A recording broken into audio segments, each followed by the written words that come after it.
Well, hello, ladies and gentlemen. Good morning, good evening, and good afternoon to everyone around the world. Welcome back to another Dead by Daylight video featuring your girl Spirit.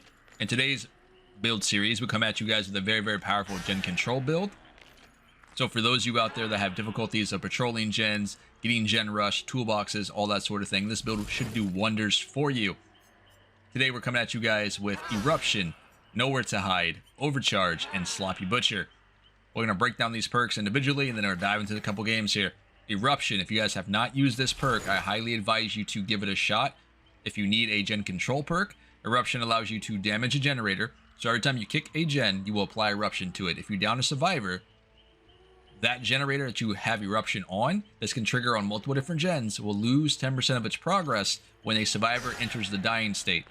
Also, any survivor who is repairing a generator, when one of them explodes, they can reveal their aura to you for 12 seconds, which is pretty massive. Aura read, very huge. Considering aura read, we also are running Nowhere to Hide.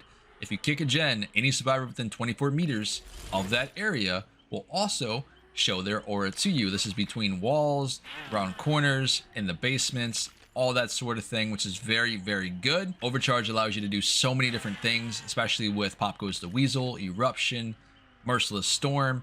Overcharge applies a difficult skill check to a generator. If a survivor misses that skill check by whatever means, they give you information of where that survivor is, and that gen loses 4% of total progress. When you overcharge a generator, its regression speed increases from 85% of its normal to 130% for the next 30 seconds, which is massive. And then we're taking Sloppy Butcher to round off the build. A lot of survivors love healing under hook. A lot of survivors don't like healing up because they don't have med kits. But either way, Sloppy Butcher will also slow down healing tremendously, giving you an opportunity to ping pong between hooks and generators and chases. In the second game here, we will be swapping out Sloppy Butcher for another perk. Not going to spoil it for you yet, but either way, let's dive into it. Smash the like button, helps me out a ton. Let's go, boys and girls. Ooh, how'd you guys know it's my favorite map? I'm coming at you guys on Auto Haven with the build entails as Sloppy Butcher, Nowhere to Hide, Eruption, and Overcharge. Fang, do you mind if I get this M1? Wow, you're brave. I can't believe you just agreed with that pallet there. Alright, cool. We'll take it. We're going to break off this chase though and kick this gen. This is something that I'm trying to get into better practice of, considering I'm more of a hit and run slug type of player. I don't normally walk around here and kick gens. You guys know this. But when you're running with gen perks, you have to adapt to every single situation, and you want to make sure you apply your Overcharge and your Eruption in between your chases. That way when you down a survivor, you can trigger the effects. And we just turned off this gen. That's crazy. Also, Fang saw me kick it. I mean, come on now. She's got a toolbox here. Kind of surprised she's standing in front of me here or running around instead of doing a generator, but it'd be what it'd be. I think she's around the other side. Yep. We'll take the M1, that's fine. We're gonna chill for a second. Nice. If she ran off the shack over there, we would just let her go, considering she does have pallet. There's no reason to go that way because there's no gens over there. But it'd be what it'd be. She made a mistake, it's fine. Alright, off to the next gen. Hello, friend. We're gonna kick it first before we get into this chase. One survivor, which is fine, but this style of play here, like I said, you have to patrol your gens. You have to make sure you know where survivors are going to be at and which gens they're almost completed. That way you can slow them down with Eruption and Overcharge. So we have 3 gens that are highlighted in yellow right now, or sorry, 2 gens that are highlighted in yellow. So both those gens do have Eruption on them and Overcharge currently. In which, as soon as we down a survivor, we'll be able to trigger a regression. Trigger these gens to regress. English is hard today. We're gonna go back to this hook here. Oh. Okay. We'll take that. I'm really not sure what that was about, but alright. Oh man. The fact that you almost got that flashlight off there. Crazy. Alright, off to the next one. This is what I have to get into better practice in doing, especially when I'm playing Spirit. If I'm running gen control perks, you gotta be going back and forth to your generators, boys and girls. That way you can slow down the game entirely. It looks like they only had 1 toolbox this game, so it's not that bad. If they had more, we would have had so much progress here in slowing down this game right now. We got 4 hooks already as well. No gens popped. We're doing well. That sloppy butcher coming in handy. If we didn't have it, they might have got off 2 heals there. Not sure where Fang went to. That's not that bad though. We should be able to get this down here. Nice. I do want to kick that gen though, but give me a second. Let me see. I remember they were working on this one as well, and I had a lot of progress to it. Yep. Just 1 survivor though, not too bad. She does have a pallet around this little loop here, so I have to be a little bit mindful. I don't want to waste too much time here.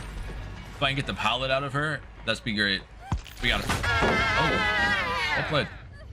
I feel like I was a little bit too slow in my reaction time there. Skill issue. It's fine. Let's go ahead and kick this gen here as well. She should have ran away from you by now. Yep, cool. She's going way over there.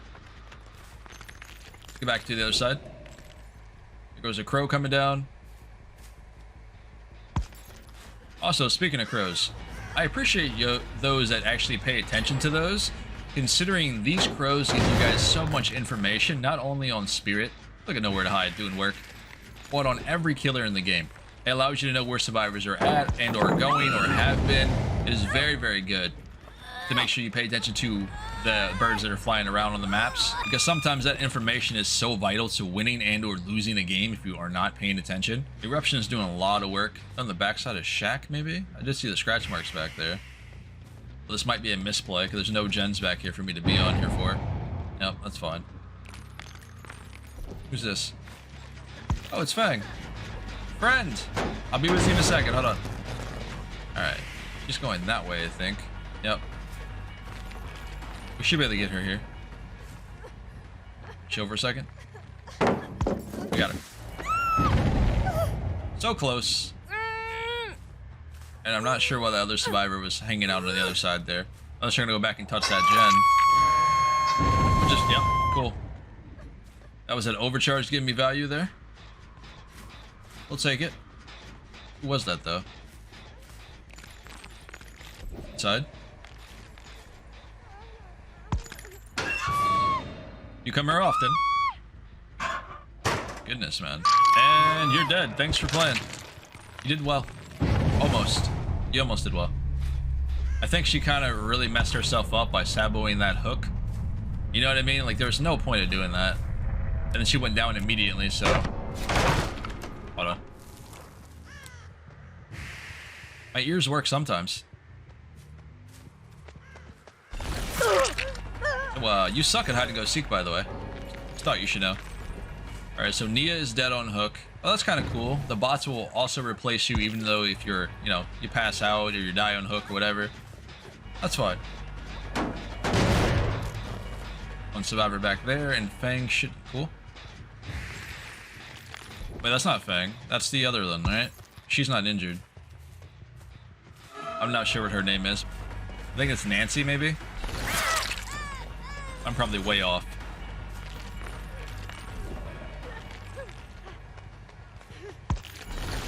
And down you go. Oh. Okay. Alright. I guess I'll hook you up now, I suppose. There goes the first DC of the match. You know, that's doing better, you know. They generally kind of leave when they have maybe 4 gens left, but that's fine. Fang, you should not be here. She's been injured for so long, guys. Just refuses to heal up. I guess the other survivor also doesn't have any medkits or anything, but still. I see you. Let me kick this first.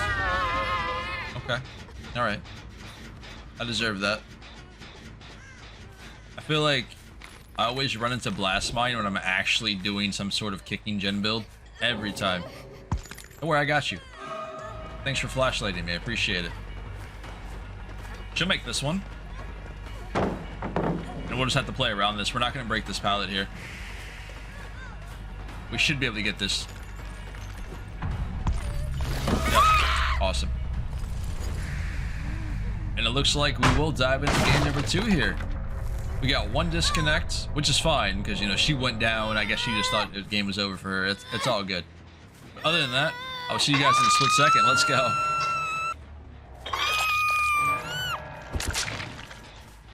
All right, ladies and gentlemen, here we go. Diving into another game. Coming at you guys this time with Franklin's Demise, Overcharge, Nowhere to Hide, and Eruption. Looks like I see 2 survivors over here on the Shen, which is lovely. Hold on. Nice. We're gonna kick the gen first before we actually pursue for a down here.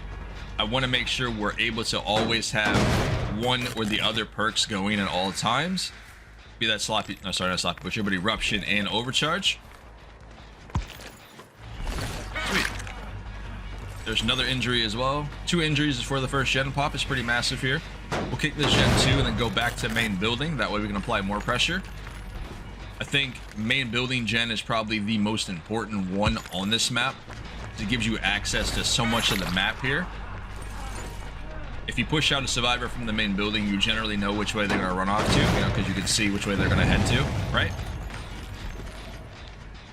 Therefore, you can plan accordingly. It's about to be massive here. It's 3 gens with Eruption right now. It's crazy. Come here, buddy. I want this toolbox. Thank you. So we get 1 hook outside here, then 1 in the basement. To be fair, I kind of felt like that basement hook might have been pushing it a little bit. I mean, I got to get around this map, you know, but there was only one other place for me to hook this survivor here. So, I mean, basement hook early is very, very good for pressure. All right. Okay. All right. Blast Mine is only ever useful when I actually kick gens. And it's pretty rare that I do that because I'm a hit and run slug type of player. But, you know, when I actually kick a gen, here comes that Blast Mine. Every single time, it never fails. Okay. That was really good. Unless that was unintentional. But that was pretty solid. Good job, buddy. Stage 2. And he got off the hook in time, unfortunately. It's okay, though. Must mean they're going for the basement here. We'll get the M1 and then break this chase off. Unless we can get the white down here.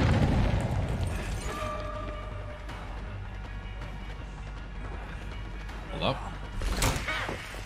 Ain't no way. Come on, man. If that was me, I would have got hit there. Off the main building here. Not sure where the other survivor went here either. We don't have a lot of time. I'm trying to make sure we patrol our gens more so than always staying in chase. It's a little bit of a different playstyle, especially for me. But when you guys are playing with a gen control build, it's something you really have to do. Otherwise, you could just lose the game entirely. We are not playing with a lot of chase perks. We're playing with, you know, control perks. This is something that you have to do to win the game. You touch my gen again. Ooh, and you have a key. Love to see it. We'll hook him first. Alright, where's your friend go? Leave him alone. Don't even. You can watch me all you want. I'll let you watch. It's fine. Come here, buddy. No $2 for you. Look at that. Four hooks, and finally they got their first gen. They had to pretty much leave this area to be able to do that. I was controlling a lot of the very, very good gens on the side of the map right here.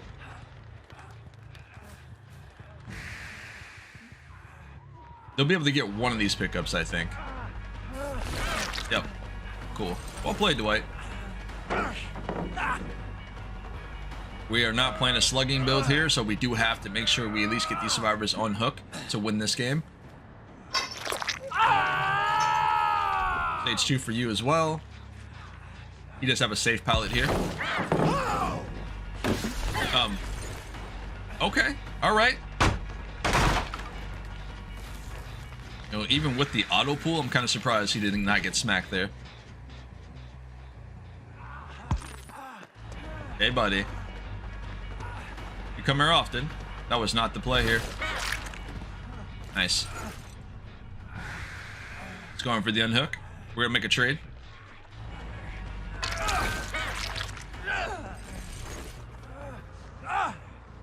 And I am noticing that with Spirit, since this new update, a lot of my M1s or a lot of my, you know, my attacks on survivors, I don't hear a lot of sound for it. It just, It just happens. You know, it's a little strange, unless the survivor is running a perk, calm spirit, all that sort of thing. Other than that, it's just, I don't get notifications for my M1 sometimes. It's a little weird. Survivor back here thinks she's slick. Already seen you. Sorry, Dwight. Just like that. But in any case, hopefully you guys did enjoy this build. Please give it a shot. Let me know what you think about it. It's a very, very solid gen control build in which you should have a lot of fun. Thankfully, we actually got to play on Orman, which is a survivor-based map, by the way. Really? Really? Anyway, it's a survivor-based map that gives pretty much a lot of killers a difficult time, but it does well. Overall, this has been Pawse Plays. Remember to smash the like button, make sure to subscribe for future content when it comes to Spirit, and I will catch you guys in the very next episode of Dead by Daylight. Stay safe out there. I'll see y'all later.